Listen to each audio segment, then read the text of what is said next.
आत्मनिर्भर होने की दिशा में अगर बढ़ रहे हैं तो पता नहीं कौन किस तरह से क्या समझा रहा है। भाई फाइनेंस कमीशन जो है वो फाइनेंस कमीशन रिकमेंड करता है स्टेट्स के लिए कि स्टेट का हिस्सा कितना होगा। जैसे पिछली बार का एनके सिंह जब कमीशन था, एनके सिंह का रिकमेंड किया गया था कि 41% जो है शेयर मिलेगा स्टेट्स को, तो वही 41-42% शेयर हम लोग को मिलेगा, और वो एक बड़ा अच्छी खासी रकम होती है जो बिहार को मिलती है। हम लोग उसी पर सर्वाइव कर रहे हैं। 150 करोड़ से ज्यादा 165 करोड़ रुपए के करीब भारत सरकार का रेवेन्यू मिलता है। भारत जो इंटीग्रेटेड जीएसटी और सेंट्रल जीएसटी में हमारा जो हिस्सा बनता है और इनकम टैक्स में हिस्सा बनता है, वो एक्साइज में हमारा जो बनता है 1,65,000, वही कह रहे हैं 1,65,000 करोड़ वो आता है हम लोगों के पास, जो सीजीएसटी है, आईजीएसटी है और दूसरे टैक्स। अपना रेवेन्यू हम लोगों का वही 65,000 करोड़ के करीब है, जिसमें स्टेट जीएसटी है, पेट्रोल वगैरह है। बाकी तो अनुदान का मामला होगा या कर्ज का मामला होगा। तो हम लोग इस और उतने से हमारा खर्च चलेगा, उसके अलावा और कुछ नहीं होगा। हैंड टू माउथ वाली। और आप देखिए 1 जुलाई से जी राम जी शुरू हो गया, उसमें भी आपको अंशदान देना है, उसमें हिस्सा देना होगा। या तो आप हिस्सा दे करके उसको पढ़ाइए, या फिर आप जितना भारत सरकार दे रही है उतने में काम चला करके काम चलाइए।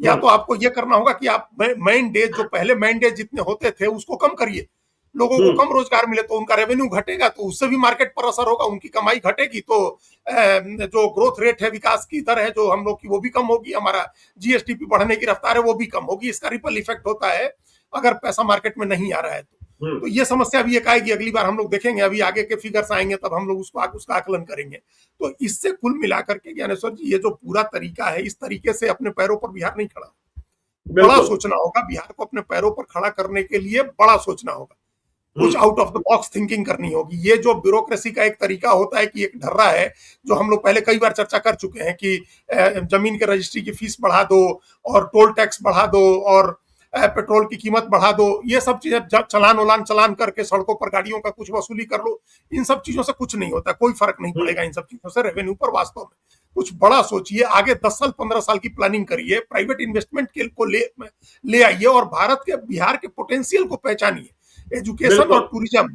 और एग्रो बेस्ड इंडस्ट्री, ये 3 चीजें हैं। आप इसको फोकस करके सारी पॉलिसी का फोकस बनाइए इसको।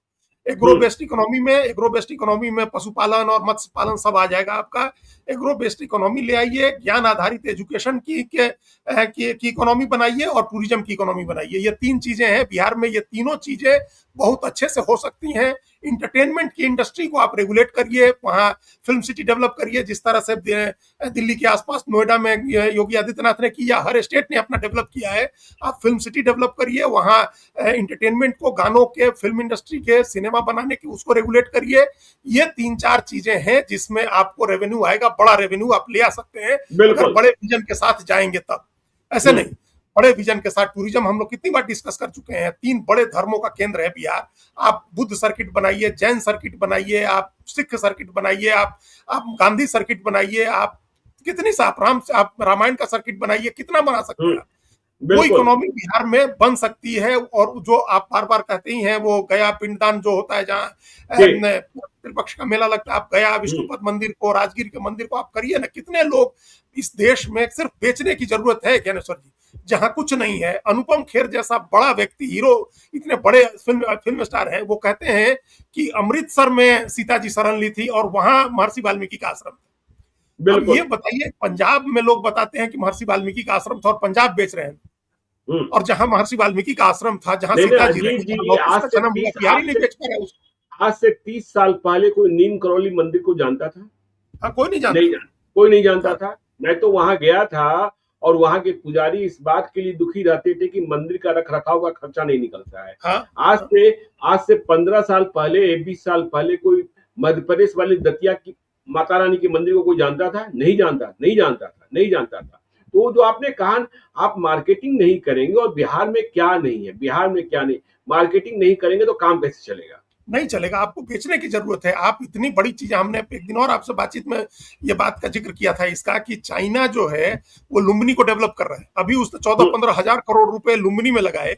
वो हमसे बुद्ध की लीगेसी छीनना चाह रहा है भारत से। ये पूरे भारत सरकार को सोचना चाहिए। ये बिहार का कोई मंत्री अगर समझदार होगा तो भारत सरकार से जाकर के बात करेगा इस बात को, बुद्ध सर्किट को लेकर के। ये इसमें डिप्लोमेसी का एंगल है, इसमें स्ट्रेटेजिक एंगल है। चाइना ने 2 चीजें प्रोपोगेट की हैं। एक तो उसका कहना है कि बुद्ध कोई इनलाइटेंड नहीं हुए थे, उसका कहना है कि बुद्ध का जन्म ही इनलाइटेंड हुआ था, ज्ञान के साथ ही जन्म लिए थे। वो ये कह के गया का महत्व कम करना चाह रहा है। कि बुद्ध का जन्म जो है वो लुम्बिनी में हुआ, वो इंपॉर्टेंट है, और वो जन्म के साथ ही ज्ञान प्राप्त करके आए थे, इसलिए गया का कोई मतलब नहीं है।